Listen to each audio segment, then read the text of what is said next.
Баянның мәселесі. Баян ханымға расында Харекет қайырымдылық қоры 30 күнде 70 баспана жобасы аясында осы берекелі наурыз айында 70 отбасына 70 анаға қуаныш сыйлайық деп үлкен жоспар қойдық. Мінекей сол жоспарға ақырындап ептеп қадам басып келеміз. Кезекті баспананы осы Байрамовтар отбасына Баян ханымға 3 бөлмелі баспананың Ой, мінекей, міне 3 бөлмелі баспана. Мінекей, қабыл алыңыз, мынау енді Жыламаңыз, Баян. Біз сіздің қуанышыңызға қатты біз де қуанып тұрмыз. Баян, енді дәл қазір қандай көңілге дейсіз? Енді түсінем, шынымен де өте қуанышты сәт, өте бір есте қалатын сәт, иә, Баян?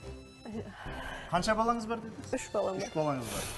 Армандар Әрбір орындалады. балаға бір бөлмеде, міне, Ақтөре деген нағыз қазақтың қазіргі бүгінгі күннің батырлары, алғысқа лайық жігіттер, Харекет қорының бізге деген осындай құрметі сыйы, мінекей гүлді де қабыл алыңыз. Баян, толықты болсын.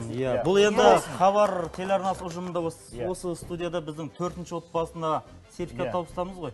Жалғаса берсін иншалла бұған. Бүгін сөйген хабарда. Иә, бүгін хабарында. Ақтөрені жақсы білеміз. Енді мінекей Баян, халқыңыз, еліңіз, жұртыңыз тыңдап тұр. Айталасыз ба, әлде толқып тұрсыз ба? Жұғысты болсын сіздікіндей қуаныш. Мына бізді дәл қазір көріп отырған көрерменге сол сияқты Баянды қатты қинамайық.